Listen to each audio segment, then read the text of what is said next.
If you're looking for a sign to start something that you've been putting off for a very long time, I think you're in the right place, because I'm about to talk about my excuses. I'm about to talk about why I wish I started this YouTube journey earlier. I'm going to share some of my reasons with you. I believe that excuses are universal. Yeah, I don't want to feel like they're excuses, right? For the longest time, I've told myself, these aren't excuses, these are valid reasons. And maybe I was correct. I think a lot of you are going to be able to relate to it though. So tell me if you relate to it in the comment section. Let me know if you think they are valid reasons or if you think they are just excuses. So one of the reasons, the first reason why I haven't started YouTube or I didn't start this whole time is because I don't know how to talk. I know, sounds weird coming from me, but what I mean is I tried to make videos like a normal person before, right? Where I would, write a script, a topic and a script, know that, okay, this is what I want to talk about, and try to memorize the script, sit in front of a camera and like say the whole thing. But that didn't work because my brain would always mess up the words.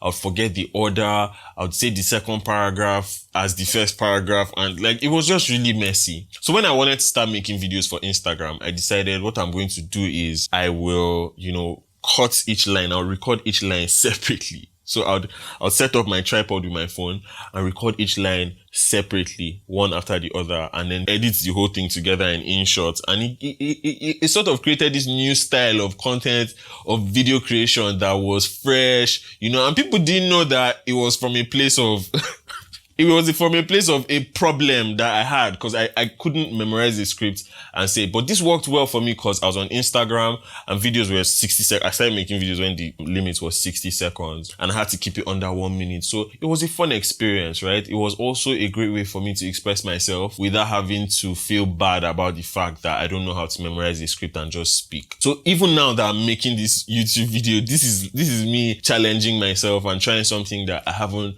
tried to do in so many years, right? So that was the reason. I just felt like I couldn't talk. I could do that thing of recording each line separately. I could do it for a 60-second video, but thinking about doing that for a 5-minute video, a 7-minute video, 10-minute, who's going to edit all those clips, right? And I just kept putting it up that, I can't do this YouTube thing because I don't know how to talk. Now, the second reason why I didn't start as early as I wish I could have was I wanted it to be perfect. I was looking at other YouTubers. I saw what people were putting on YouTube and how amazing it was, because the YouTubers that I watch, at least, their stuff is like really high quality. And that thing where you're comparing yourself to people you should be learning from. That was me. Instead of you to look at somebody and, be inspired, I was intimidated. I'm like, if I'm coming on YouTube, I'm coming to compete with these guys. I can't compete with this. Until I can, I'm just not going to do anything. And that's how it's been for like 3 years. Even now, I don't feel like it's as perfect as could be, There's so many things that I imagined that aren't the way I want them to be. But I'm like,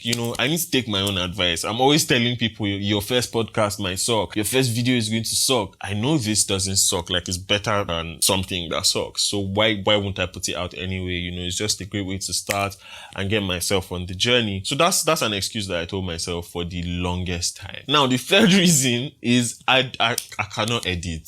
I don't know how to edit. I never learned. I hate cameras. I don't like cameras. I learned how to use a camera many years ago, and then I got a phone and started content creation with my phone, and I just decided I prefer phones, right? So I learned to edit on a phone. I made all my, videos on a phone, grew my Instagram following. Everything was happening from my phone. My phone was my everything. For a long time, I didn't even have a computer. I would edit, email. My phone was my everything. And it worked for me. I found a way to basically push the boundaries of content creation via mobile. And I taught so many people about how to do it, So I never liked cameras. I never learned how to edit. And I just felt like if I'm going to do YouTube and be consistent, I need to be able to do this thing by myself. I also wasn't at the point where I felt like I could employ someone to shoot and edit for me.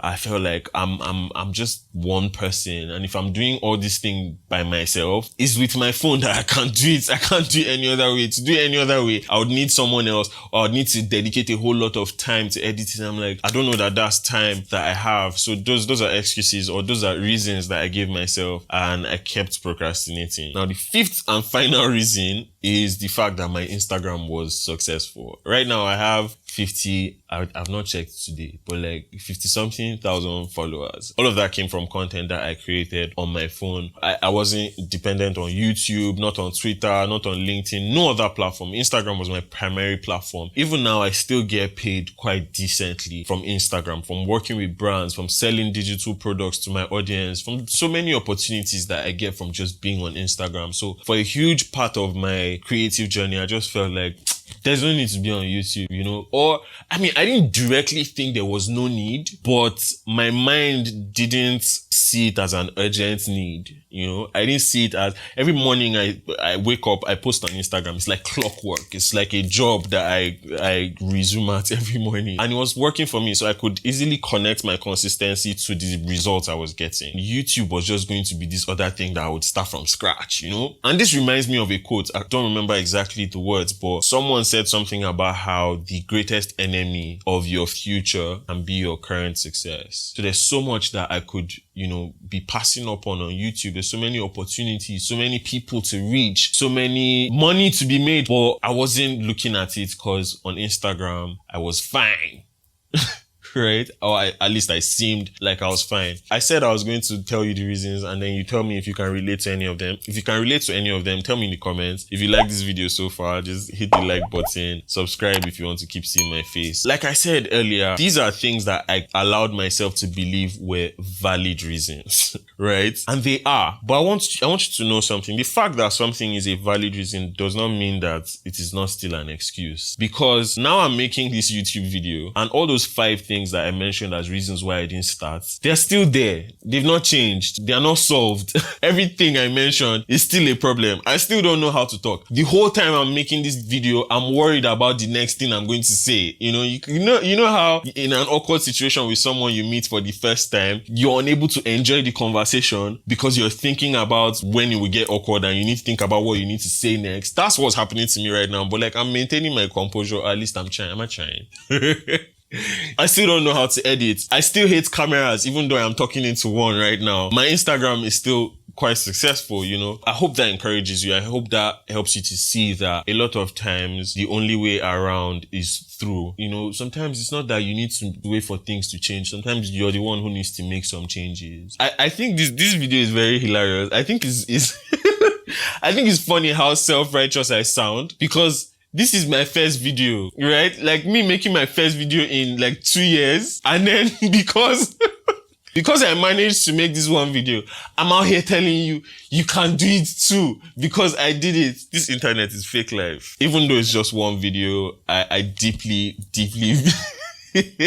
I deeply believe that if I'm here in spite of all those excuses, in spite of all those reasons that I think are good reasons for me to not have to worry, as I have taken the first step, I hope you can take the first step too. You don't have to like do anything all the way. You don't have to start a 30-day challenge. You don't have to decide that, oh yeah, becoming a YouTuber. I just want to encourage you to take that first step. It might actually get so much easier after that first step, and you're not going to know. You're never going to find out if you don't just take that step. All right. Thank you so much for watching. If you would like to keep seeing my face, if you would like other people to watch this, share to them. If you don't want other people to watch it and you just want me to be like your best kept secret, subscribe so that you keep seeing me and hit the like button. Thank you so much. See you on the next video. I need to figure out this outro. That outro was just anyhow. In the next video, make it better. Thank you guys.